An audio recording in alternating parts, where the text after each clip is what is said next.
O que a Bíblia diz sobre o homossexualismo?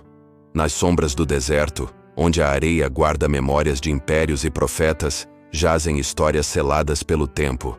São narrativas de fogo, leis gravadas em pedra e cartas escritas à luz de lamparinas, que juntas formam o grande e complexo mosaico da tradição judaico-cristã. Dentro deste mosaico, certos padrões emergem com uma clareza austera e intransigente. Um deles é a abordagem da prática homossexual, um fio narrativo que atravessa Gênesis, ecoa no Sinai e ressoa nas cartas que fundaram a Igreja. Esta não é uma exploração moderna, mas uma viagem ao coração da mentalidade antiga, uma tentativa de ver com os olhos daqueles que escreveram e interpretaram estes textos sagrados.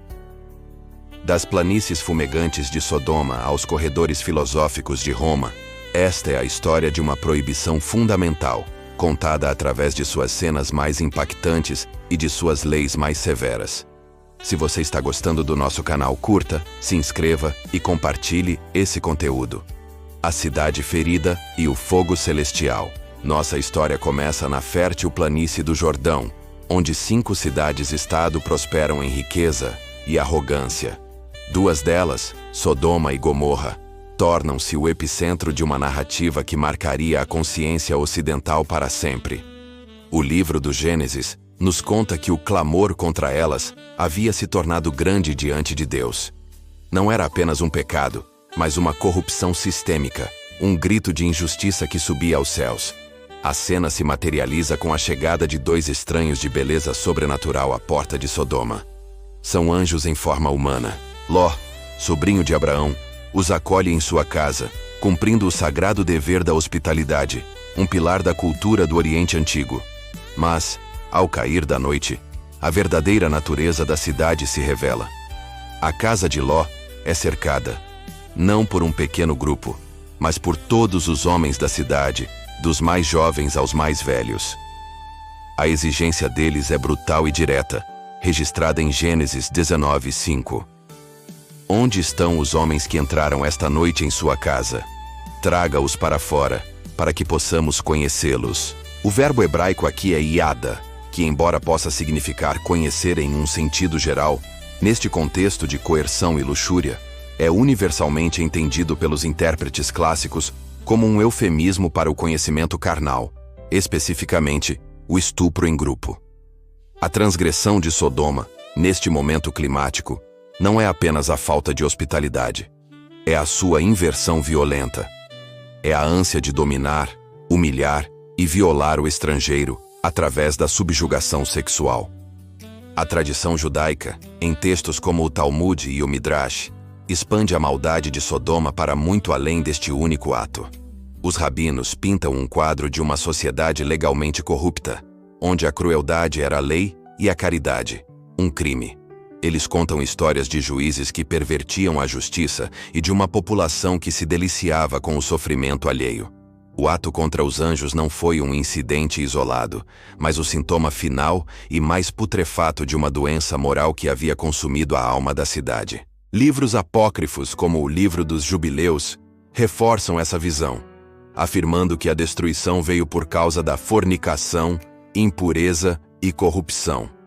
O fim é cinematográfico em sua grandiosidade aterrorizante. Os anjos cegam a multidão enlouquecida, Ló e sua família fogem, e o céu se abre para chover enxofre e fogo. Sodoma e Gomorra são apagadas da existência, tornando-se um símbolo eterno de julgamento divino contra a perversão moral e a rebelião. A história se repetiria de forma assustadoramente semelhante em Juízes 19, com a cidade de Gibeá, mostrando que este padrão de pecado não era exclusivo de estrangeiros, mas uma ameaça latente dentro do próprio Israel. A voz no Sinai e a lei inflexível. Das cinzas da narrativa, ergue-se a clareza austera da lei, entregue a Moisés no Monte Sinai. No coração do código de santidade do Levítico, que define como Israel deve viver como um povo separado para Deus, a proibição é declarada sem ambiguidade. Levítico 18:22 afirma: Não te deitarás com um homem como se fosse mulher. É toeva. A palavra hebraica toeva é crucial.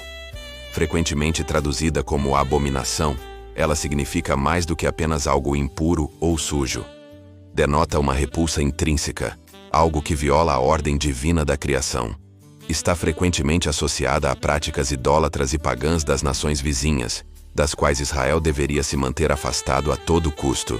A lei posiciona a prática homossexual não como uma falha pessoal, mas como uma transgressão da própria estrutura da realidade como Deus a projetou. O capítulo 20 do mesmo livro reitera a proibição, mas desta vez com a sentença. Levítico 20:13 decreta: se um homem se deitar com outro homem como quem se deita com uma mulher, ambos cometeram toeva. Certamente serão mortos. O seu sangue será sobre eles. O Talmud, na seção Sanhedrin, debate os detalhes desta lei, confirmando sua gravidade como um crime capital. Embora a aplicação da pena de morte no antigo sistema legal judaico exigisse condições quase impossíveis de serem cumpridas, como a presença de 2 testemunhas oculares que também tivessem advertido os transgressores antes do ato, a severidade da lei em si nunca foi questionada. Para os sábios, a união sexual era vista como um ato sagrado, com um propósito criativo e unitivo dentro do pacto do casamento entre homem e mulher. A Cabalá, a tradição mística judaica, oferece uma dimensão cosmológica. Ela entende a união masculina e feminina como um reflexo terreno da união das energias divinas, as Sefiró. A prática homossexual nesta visão esotérica era vista como uma interrupção desse fluxo cósmico, um derramamento de semente em vão, que impedia a manifestação da energia criativa divina no mundo físico. O eco em Roma e a lógica paulina. Séculos depois, o eco dessas leis e narrativas ressoaria nas ruas movimentadas do Império Romano, através dos escritos do apóstolo Paulo. Em sua carta aos Romanos, Paulo constrói um argumento teológico sobre a condição humana. Ele argumenta em Romanos 1:26-27 que a idolatria, a troca da adoração do Criador pela adoração da criação, leva a uma desordem fundamental na própria natureza humana. Ele escreve: por causa disso, Deus os entregou a paixões vergonhosas. Até suas mulheres trocaram suas relações naturais por outras, contrárias à natureza. Da mesma forma, os homens também, abandonando as relações naturais com as mulheres, inflamaram-se em paixão uns pelos outros. Começaram a cometer atos indecentes, homens com homens, e receberam em si mesmos o castigo merecido pela sua perversão. Para Paulo, a prática homossexual, ele notavelmente inclui a feminina, algo raro em textos antigos, não é a causa do problema, mas a consequência. É o sintoma visível de uma desordem espiritual mais profunda, um sinal externo de que a humanidade se desviou de seu propósito original, estabelecido na criação. A natureza aqui é a ordem criada por Deus. Em outras passagens, como 1 Coríntios 6:9 e 1 Timóteo 1:10, Paulo lista uma série de comportamentos que excluem uma pessoa do reino de Deus.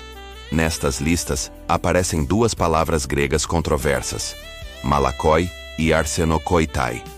Enquanto malakoi pode se referir a uma variedade de pecados relacionados à moleza ou falta de autocontrole, frequentemente interpretado como o parceiro passivo em um ato homossexual, a palavra arsenokoitai é mais específica.